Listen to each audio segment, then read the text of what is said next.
నమస్కారం వార్తలకి స్వాగతం. ముందుగా ముఖ్యాంశాలు. తిరుపతి నగరంలో 60 కోట్ల రూపాయల నిధులతో అభివృద్ధి పనులు చేస్తున్నాం పేర్కొన్న ఎమ్మెల్యే ఆర్ఎన్ శ్రీనివాసులు. తిరుపతి పరిధిలో అర్హులైన వీధి విక్రయదారులను గుర్తించి అందరికీ నగరపాలక సంస్థ తరపున గుర్తింపు కార్డులు త్వరలో అందిస్తాం పేర్కొన్న తిరుపతి నగరపాలక సంస్థ కమిషనర్ మౌర్య.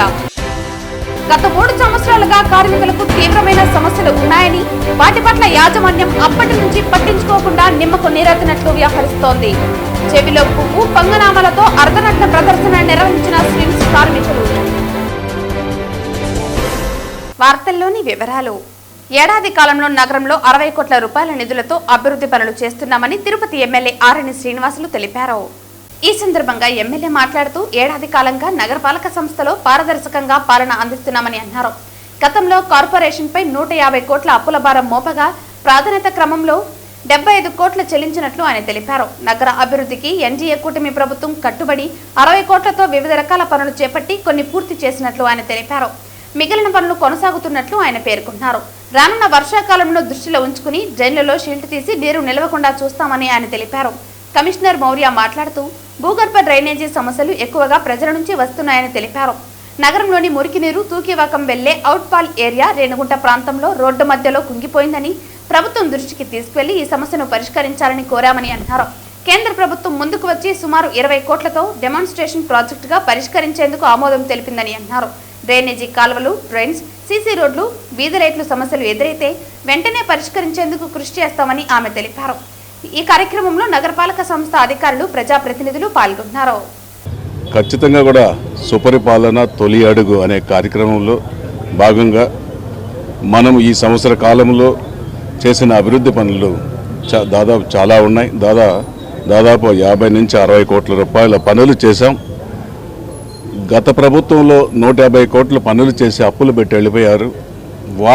వాటికి కూడా 75 కోట్ల రూపాయలు విడతల వారీగా సీనియారిటీ ప్రకారం ఎవరు పైరువీలు లేకుండా అధికారులు చొరవ తీసుకొని, కమిషనర్ గారు చొరవ తీసుకొని వారికి కూడా ప్రయారిటీ ప్రకారం పేమెంట్లు ఇవ్వడం కూడా జరుగుతూ ఉంది. ఈ 1 ఇయర్ కాలంలో, సంవత్సర కాలంలో ఎటువంటి ప్రజాప్రతినిధులు కానీ అధికారులు కానీ పైరువీలు చేయకుండా సుపరిపాలన తొలి అడుగు కార్యక్రమానికి ఒక నిబద్ధత తిరుపతి కార్పొరేషన్ పరిధిలో జరుగుతూ ఉందని దానికి ఒక నిదర్శనంగా నిలిచింది. అటువంటిది ఈరోజు తిరుపతి పట్టణంలో దాదాపు 50 లక్షల రూపాయలతో పనులు కూడా చేపట్టడం జరిగింది. వాటికి కూడా కొన్ని పేమెంట్లు ఇవ్వడం జరుగుతూ ఉంది. ఎక్కడ ప్యాచ్ వర్క్లు ఉన్న కార్పొరేషన్ పరిధిలో పూర్తిగా చేశాం. ఇంకా ఒక 10% అక్కడక్కడ ఉన్నాయి. వాటిని కూడా ఈ నెల కాలంలో పూర్తి చేస్తాం. 33వ వార్డు 9వ వార్డు సంబంధించి CC road, CC drain, UGD line వేసిన దాన్ని ఇనాగ్రేట్ చేయడం జరిగింది. అలాగే ఎమ్మెల్యే గారు చెప్పినట్టు కార్పొరేషన్ పరిధిలో ఇప్పటి వరకు 60 కోట్ల వరకు మనం వర్కులు శాంక్షన్ చేసి డిఫరెంట్ స్టేజెస్లో కొన్ని కంప్లీట్ అవ్వడము, ప్రోగ్రెస్లో కూడా ఉన్నాయి. ముఖ్యంగా మనకి వచ్చే రెగ్యులర్ ఇష్యూస్ ఈ యూజీడీ ఇష్యూస్ ఎక్కువగా వస్తున్నాయి కార్పొరేషన్ పరిధిలో. దానికి సంబంధించి రేణుగుంటలో మనకి ఏదైతే లైన్ ఉందో అవుట్ఫాల్ ఏరియా కొలాప్స్ అయిపోయి రోడ్ మధ్యలో స్ట్రింక్ అవుతుంది. దాని గవర్నమెంట్ ఆఫ్ ఇండియా సపోర్ట్ కూడా అడిగాము. వాళ్ళు ఒక డెమాన్స్ట్రేషన్ ప్రాజెక్ట్ లాగా తీసుకుని గవర్నమెంట్ ఆఫ్ ఇండియా వాళ్ళే టేకప్ చేస్తామని కూడా చెప్పడం జరిగింది. అది 80 కోట్లకు సంబంధించిన ప్రాజెక్ట్ కూడా గవర్నమెంట్ ఆఫ్ ఇండియా వాళ్ళు పుట్టప్ చేస్తారు. మిగతా ఏవైనా యూజీడీ ఇష్యూస్ ఉన్నా, లేకపోతే సీసీ డ్రైన్స్, రోడ్స్, స్ట్రీట్ లైట్లు, ఇవి ఇమీడియట్గా మన దృష్టికి ఏమైనా ప్రాబ్లమ్స్ ఉన్నా కూడా దృష్టికి తీసుకొని వస్తే ఎక్కడెక్కడ సాల్వ్ చేయడం కూడా జరుగుతుంది. తిరుపతి నగర పరిధిలో అర్హులైన వీధి విక్రయదారులను గుర్తించి అందరికీ నగరపాలక సంస్థ తరపున గుర్తింపు కార్డులు త్వరలో అందిస్తామని కమిషనర్ మౌర్య తెలిపారు. వీధి విక్రయదారులను గుర్తించడం, నిబంధనలపై వార్డు వెల్ఫేర్ సెక్రటరీలకు, ఆర్పీలకు బుధవారం కచ్చప్పి ఆడిటోరియంలో అవగాహన కార్యక్రమం నిర్వహించారు. వీధి విక్రయదారులను గుర్తించడం, నిబంధనలపై వార్డు వెల్ఫేర్ సెక్రటరీలు, ఆర్పీలకు బుధవారం కచ్చప్పి ఆడిటోరియంలో అవగాహన కార్యక్రమం నిర్వహించారు. ఈ సందర్భంగా కమిషనర్ మాట్లాడుతూ నగరంలో వీధి విక్రయదారులపై జరుగుతున్న సర్వే పారదర్శకంగా ఉండాలని అన్నారు. ఈ సర్వే 2-3 రోజుల లోపల పూర్తి చేయాలని ఆదేశించారు. ఇంకా సర్వేలో నమోదు కాని వీధి విక్రయదారులను సంబంధిత వార్డు వెల్ఫేర్ సెక్రటరీ, ఆర్పీలతో నమోదు చేయించాలని అన్నారు. సర్వే పూర్తయిన వెంటనే గుర్తించబడిన వీధి విక్రయదారులకు నగరపాలక సంస్థ ఆమోదంతో గుర్తింపు కార్డులను పంపిణీ చేయడం జరుగుతుందన్నారు. ఎవరైనా ఇతరులు గుర్తింపు కార్డులు ఇస్తే అవి చెల్లవని తెలిపారు. గుర్తింపు కార్డుల కొరకు 200 రూపాయలు Indian bank town vending committee Tirupati account number SB account 8074-12243కు జమ చేయాలని తెలిపారు. అనంతరం బెండింగ్ జోన్స్కు ఏర్పాటు చేసి కొన్ని గ్రీన్ జోన్స్, అంబర్ జోన్స్ మరియు రెడ్ జోన్స్ను ఏర్పాటు చేస్తామని తెలిపారు. గ్రీన్ జోన్స్ నందు పూర్తిగా వ్యాపారం చేసుకోవడానికి అనుమతి ఇస్తారని, అంబర్ జోన్ నందు నిర్ణీత సమయం నందు మాత్రమే వ్యాపారం చేసుకోవచ్చని, రెడ్ జోన్ నందు పూర్తిగా వ్యాపారం చేసుకోరాదని తెలిపారు. నగరపాలక సంస్థ గుర్తింపు కార్డు ఉన్న వారిని మాత్రమే వ్యాపారం చేసుకోవడానికి అనుమతిస్తారని తెలిపారు.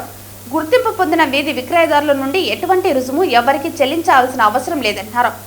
నగరపాలక సంస్థ కమిషనర్ మంజూరు చేసిన గుర్తింపు కార్డు మాత్రమే చెల్లుబాటు అవుతాయని, మరి ఏ ఇతర ప్రైవేట్ వ్యక్తులు మంజూరు చేసిన ఐడి కార్డులు చెల్లవని తెలిపారు. ఈ కార్యక్రమంలో డిప్యూటీ కమిషనర్ అమరయ్య, మెప్మా సీఎంఎంలు కృష్ణవేణి, సోమకుమార్ తదితరులు పాల్గొన్నారు.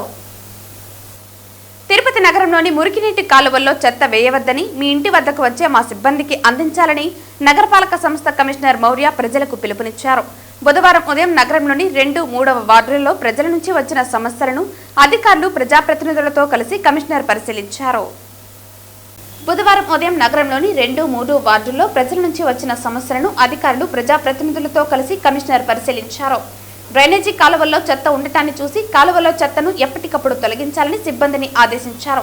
ఈ సందర్భంగా కమిషనర్ మాట్లాడుతూ, నగరంలోని మురికినీటి కాలువల్లో ప్రజలు చెత్త వేస్తున్నారని, దీంతో దాన్ని తొలగించేందుకు సిబ్బంది ఇబ్బందులు పడుతున్నారని అన్నారు.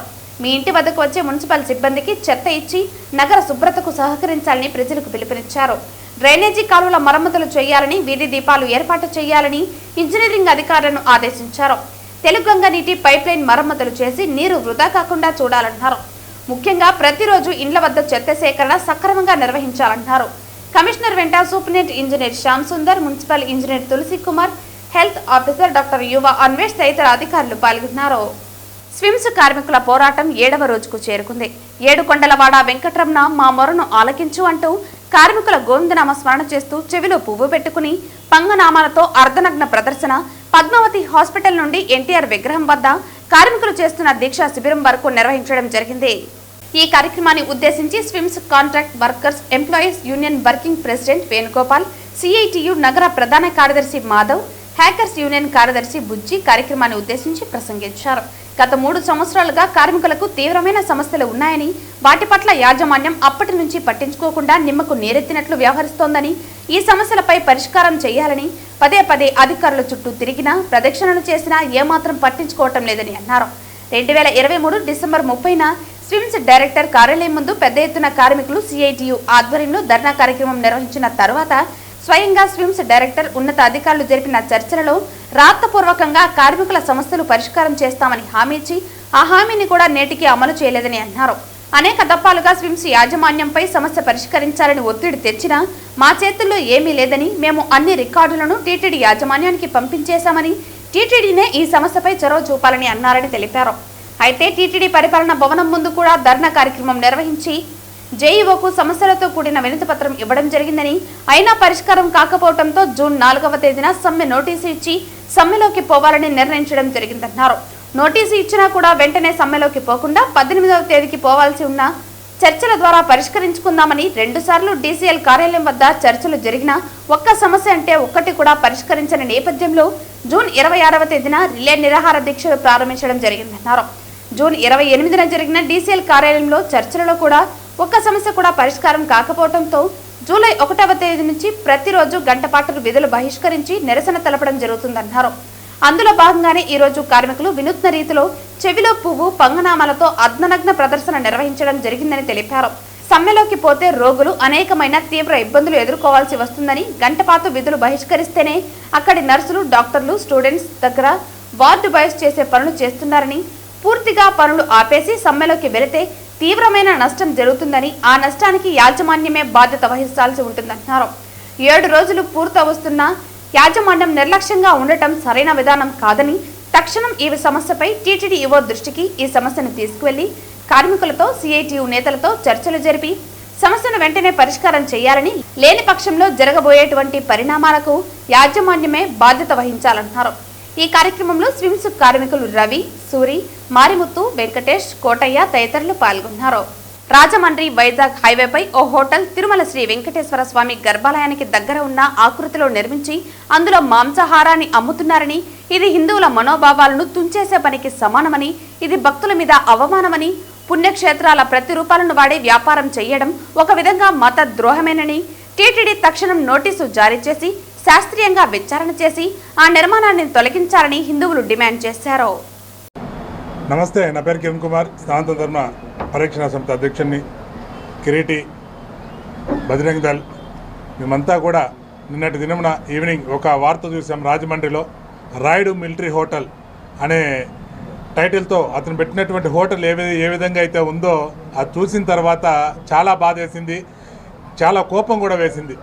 సాక్షాత్ కలియుగ దైవమైనటువంటి శ్రీ వెంకటేశ్వర స్వామి యొక్క గుడి నమూనాని, జై విజయాలతో పాటు గుడి నమూనాని అతను డెకరేట్ చేసి అక్కడ నాన్ వెజ్ అమ్మడం, బిర్యానీలు, చికెన్లు, స్పెషల్ చికెన్లు అమ్మడం చాలా బాధాకరమైన విషయం.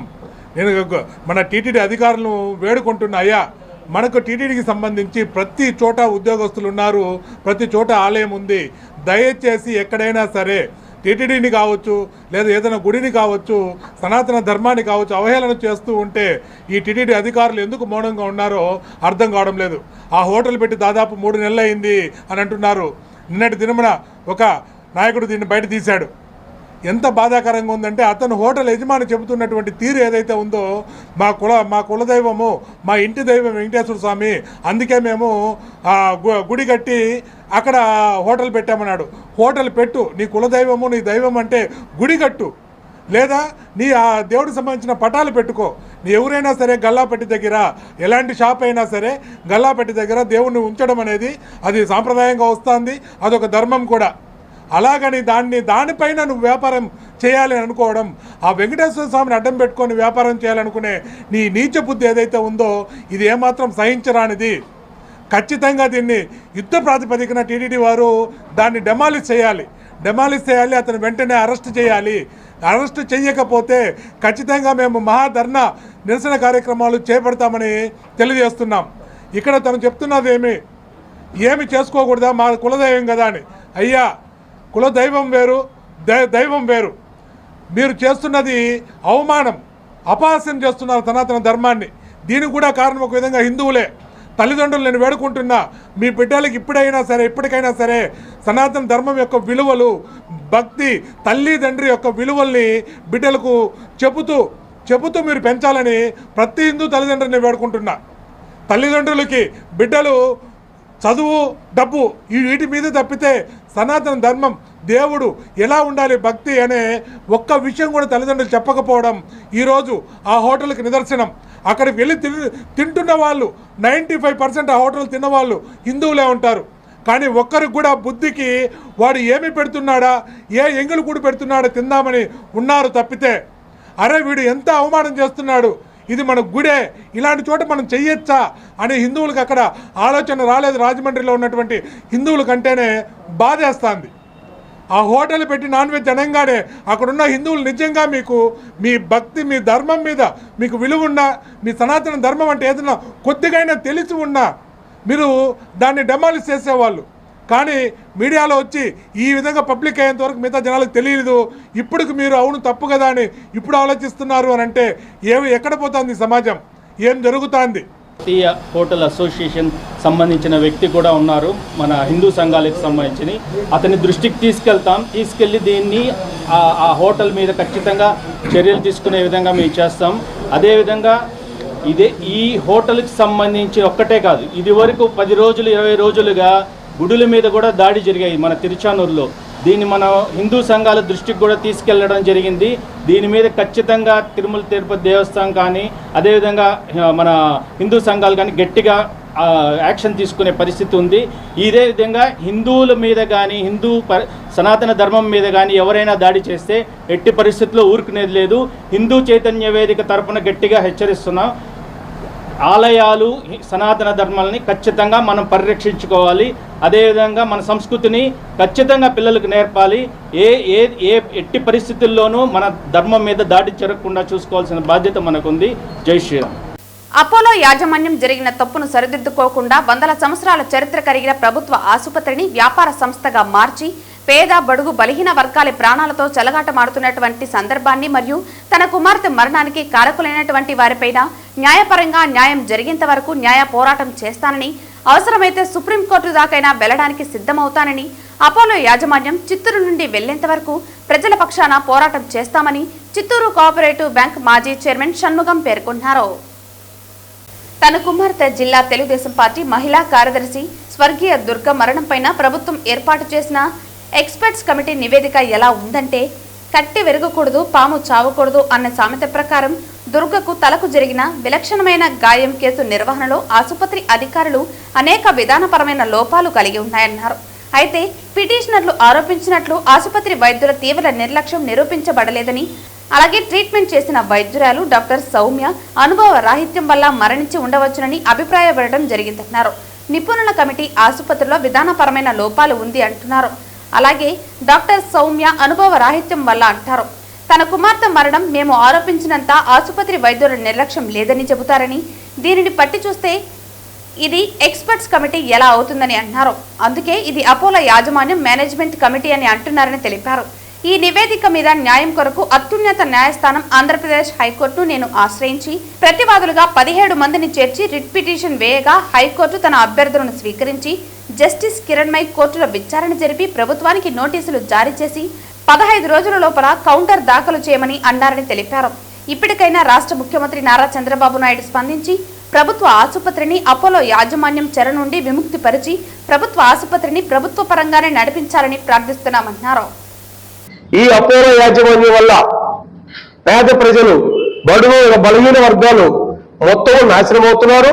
ఈ ప్రభుత్వం అపోలో యాజమాన్యానికి ఆ ప్రభుత్వ ఆసుపత్రి కట్టబెట్టడానికి కూడా అవకాశం ఉందేమని కూడా మేము వెరిఫై చేసినప్పుడు ప్రభుత్వం కూడా అపోలో హాస్పిటల్ పైన ఒక ఎంక్వైరీ కమిటీ కూడా పంపించారు.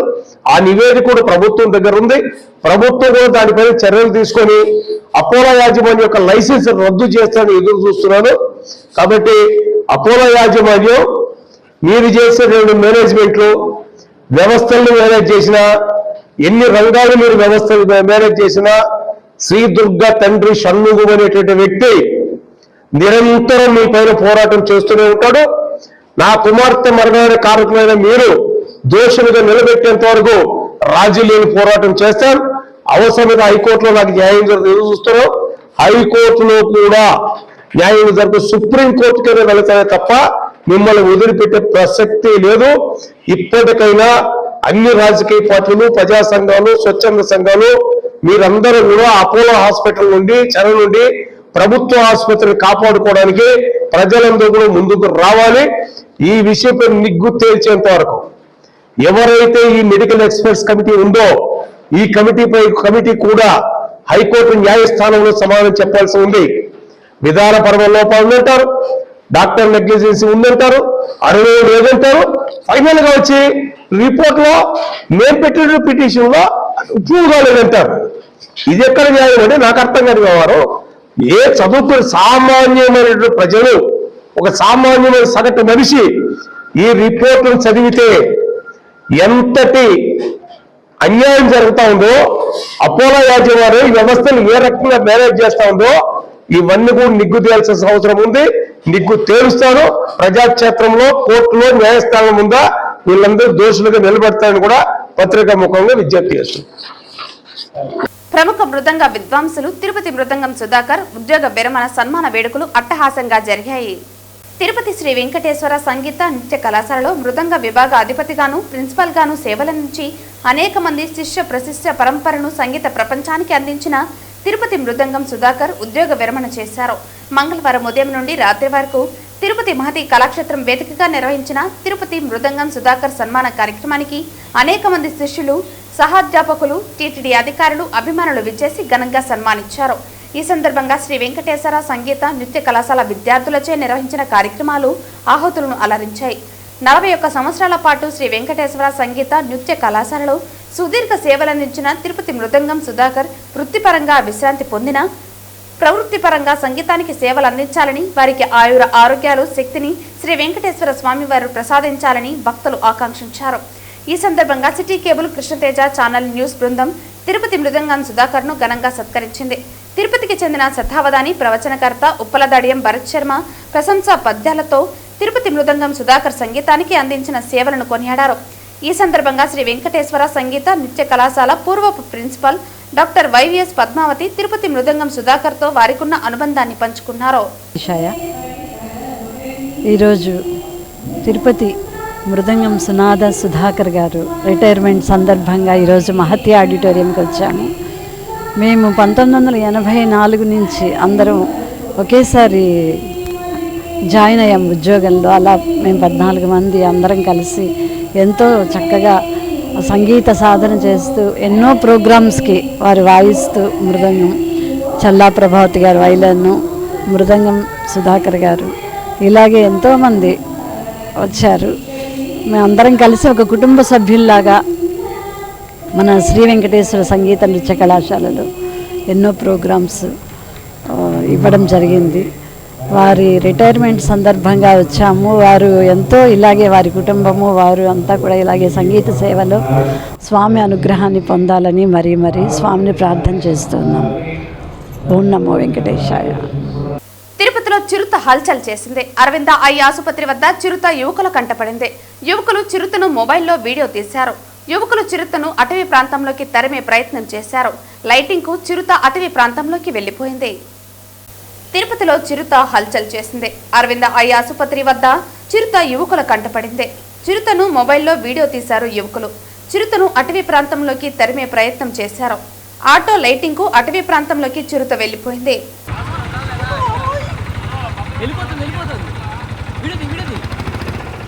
పలమనేరు పట్టణంలోని ఆర్వీఆర్ కన్వెన్షన్ హాల్లో బాబు షూరిటీ మోసం గ్యారంటీ పత్రికలను ఆవిష్కరించారు. ఈ కార్యక్రమానికి మాజీ టీటీడీ చైర్మన్ భూమన కరుణాకర్ రెడ్డి, మాజీ ఎమ్మెల్యే వెంకటే గౌడ ముఖ్య అతిథిగా విచ్చేశారు. ఈ సందర్భంగా వారు మాట్లాడుతూ కూటమి ప్రభుత్వం అధికారంలోకి వచ్చి సంవత్సరం గడిచినా ఎన్నికలకు ముందు ఇచ్చిన సూపర్ 6 హామీలను నెరవేర్చలేదని, వైఎస్ జగన్మోహన్ రెడ్డి ప్రజలకు అండగా నిలవాలని గత వారం తన కార్యాలయంలో బాబు షూరిటీ మోసం గ్యారంటీ పత్రికను విడుదల చేసి రాష్ట్రం మొత్తం వైఎస్ఆర్ నాయకులు కార్యకర్తలు ప్రతి ఇంటికి వెళ్లి చంద్రబాబు ప్రజలకు చేసిన మోసాన్ని వివరించాలని అన్నారు. ప్రజలకు అండగా నిలబడి చంద్రబాబు ఇచ్చిన హామీలను నెరవేర్చే వరకు పోరాటం సాగించాలని తెలిపారు. ఈ కార్యక్రమాన్ని ఏ ఒక్కరూ అశ్రద్ధ చేయరాదని, ప్రజలు క్యూఆర్ కోడ్ స్కాన్ చేస్తే చంద్రబాబు ఇచ్చిన హామీలను చూపెడుతుందని, అందులో ఏ పథకం అందలేదో తెలుపుతారని, వాటిని అమలు చేసే విధంగా ప్రభుత్వంపై ఒత్తిడి తీసుకుని రావాలని తెలిపారు. రీకాల్ చంద్రబాబు నాయుడు మేనిఫెస్టో అన్న పేరుతో చంద్రబాబు నాయుడు మీ మేనిఫెస్టోను గుర్తు చేస్తూ అన్న ఈ కార్యక్రమాన్ని జగన్మోహన్ రెడ్డి గారు మనల్ని ప్రతి ఇంటికి తీసుకువెళ్ళి, ఇదిగో మీ ఇంటికి ఇంత వచ్చి ఉండాలి, చంద్రబాబు చెప్పిన ప్రామిస్ ఇది, కానీ మీ ఇంటికి ఏమన్నా వచ్చిందా అని మనం చెప్పాల్సిన బాధ్యత మన మీద ఉన్నది. ఈ రోజున ముఖ్య నాయకులతో చేసినారు. రేపు ఒక వారం 10 రోజులనే మొత్తం అన్ని మండలాలలో ఈ కార్యక్రమం జరుగుతుంది. మీ నాయకుడైనటువంటి వెంకటరావు గారు అన్ని మండలాలలో తిరగాలి. ఆ తర్వాత ఆ సర్పంచ్ స్థాయిలో కూడా ఈ కార్యక్రమం జరగాలి. తను మంచి కార్యక్రమం, ప్రతి ఇంటికి కూడా ఒక కరపత్రాన్ని తీసుకువెళ్ళి చంద్రబాబు చేస్తున్నటువంటి మోసాన్ని ఎండగట్టేటువంటి కార్యక్రమాలు ఏదైతే ఉన్నాయో,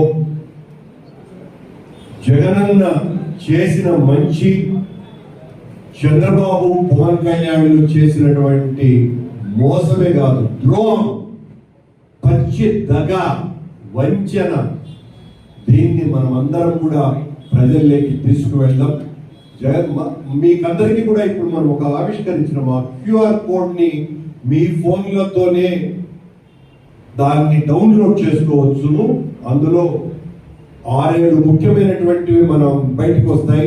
చంద్రబాబు ఇచ్చినటువంటి హామీలు, చంద్రబాబు తను ఏమేమి అట్లాగే జగనన్న పత్రికా సమావేశంలో దాని గురించి మాట్లాడినటువంటి మాటలు, ఇవన్నీ కూడా మీరు ప్రత్యేకంగా డౌన్లోడ్ చేసుకోవటమే కాకుండా మొదట స్క్రీన్ మీద చూసి ఆ తర్వాత ప్రజల్లోకి మనం ఈ మోసాన్ని, దగాన్ని వివరించాలని కోరుతూ థ్యాంక్ యూ. ముఖ్యమైన విషయం మీరు అందరూ కూడా వినాలి. మన నాయకుడికి చంద్రబాబు నాయుడు తేడా. మన నాయకుడు ముఖ్యమంత్రి అయిన తర్వాత నాకు ఓటు వేయని వారికి కూడా అర్హత ఉంటే వాళ్ళకు ఖచ్చితంగా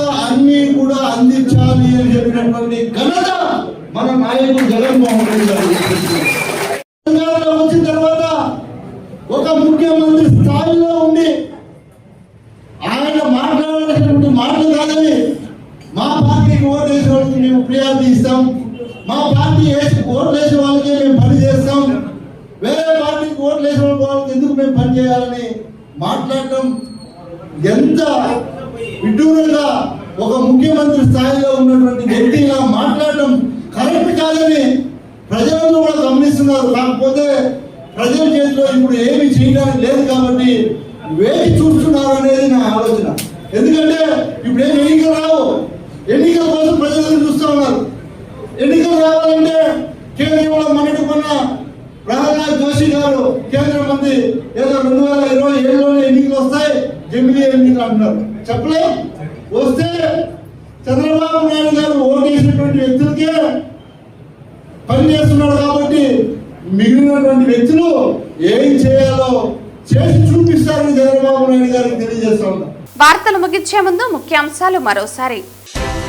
తిరుపతి నగరంలో 60 కోట్ల రూపాయల నిధులతో అభివృద్ధి పనులు చేస్తున్నాం పేర్కొన్న ఎమ్మెల్యే ఆర్ఎన్ శ్రీనివాసులు. తిరుపతి పరిధిలో అర్హులైన వీధి విక్రయదారులను గుర్తించి అందరికీ నగరపాలక సంస్థ తరపున గుర్తింపు కార్డులు త్వరలో అందిస్తాం పేర్కొన్న తిరుపతి నగరపాలక సంస్థ కమిషనర్ మౌర్య. గత 3 సంవత్సరాలుగా కార్మికులకు తీవ్రమైన సమస్యలు ఉన్నాయని, వాటి పట్ల యాజమాన్యం అప్పటి నుంచి పట్టించుకోకుండా నిమ్మకు నీరెత్తినట్లు వ్యవహరిస్తోంది. చెవిలో పువ్వు పంగనామాలతో అర్ధనగ్న ప్రదర్శన నిర్వహించిన స్విమ్స్ కార్మికులు. ఈ వార్తలు ఇంతటితో సమాప్తం. తిరిగి వార్తల్లో మళ్ళీ కలుద్దాం. అంతవరకు సెలవు. నమస్కారం.